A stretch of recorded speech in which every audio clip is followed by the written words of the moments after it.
Good things, Delmarva. We are back. Thank you so much for staying with us this morning, talking with Renee, co-author of Self-Esteem for Dummies, also a branding expert, coach. She can get you where you're trying to be. She is here with us this morning, and we're excited to have you and talk a little bit more about Self-Esteem for Dummies. When we left off, you had brought up an excellent insight about it's not just women, and a lot of companies are missing the mark. And when we were off camera, we even talked a little bit about how Dove has this whole campaign about women and their natural body, and but men are suffering with some heavy self-esteem issues as well? Absolutely. Think about it. We live in a society where you have to look a particular way, and we think only in terms of women models. But what about male models and how they're tall and they're gorgeous and they have a great physique? Six-pack. Exactly. Okay, I'm coming back. I'm back. You know, what about that young man who grows to be 5'3" or 5'4"? What about men that are losing their hair? What about men that don't have the sparkly white teeth, or so they deal with some of the same issues, but we don't attack them. We don't deal with them as a society. And I think that what I've learned in my coaching practice, what I've learned in speaking with organizations around the country and some international travel, is that men have some of the same concerns. And if we don't address it, we see it though in the home. That's why there's an issue of abuse. That's why they abuse women. That's why in the workplace you have sometimes men that don't respect or value, not all men, but there are still some, and it has a lot to do with what's going on inside of them. So where do we start? I mean, I try to get up with my mantra each morning and look in the mirror and, you know, girl, you're beautiful, and, you know, but is it as, how do you really build, and I know, like you said, it's ebb and flow, but how do you kind of get there on a continuous basis? What are some first things people should be doing who are really suffering? Yeah, you make a very valid point, because what I hear you saying is, you know, affirmations are great, but are they lasting? Yes.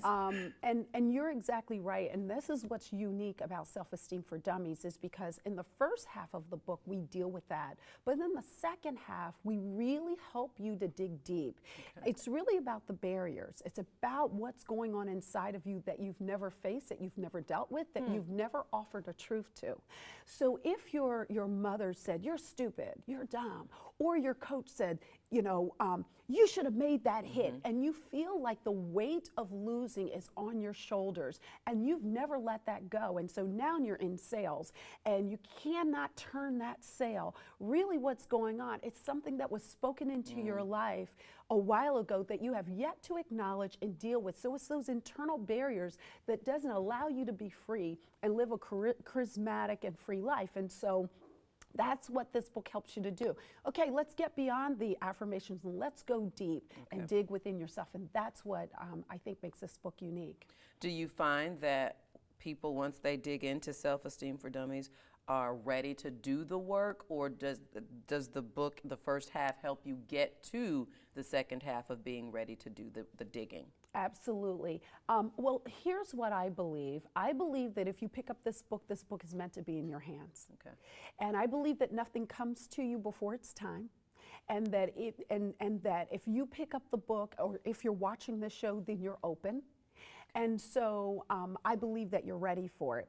And if you, I always say, and this is something that I didn't come up with, but you've heard the saying, you know, people have to get sick and tired of being sick and tired.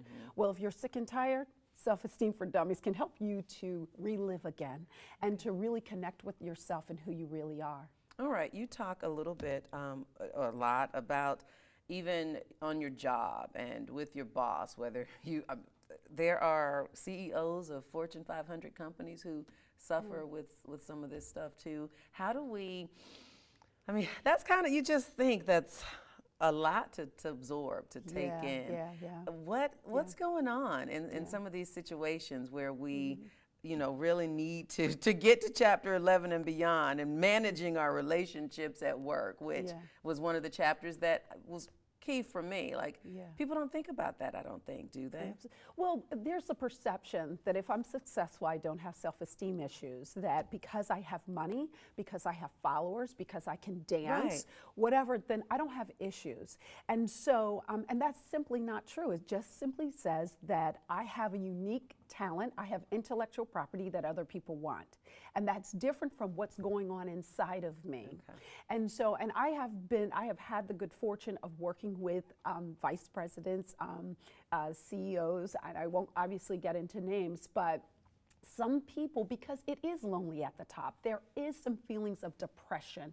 There are some feelings of, you know, I'm not worthy to be here, and that I've made mistakes along the way, and I was in the board meeting and I lost my cool, and how can I regain myself? How can I get more grounded?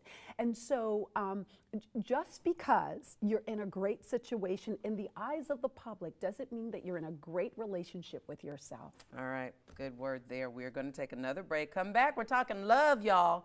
We all want to be loved and love and care, and it's a big deal. That's where a lot of our self-esteem issues come from. We'll talk a little bit about that, which is something else you delve into in the book after this. Stay with us. We'll be right back.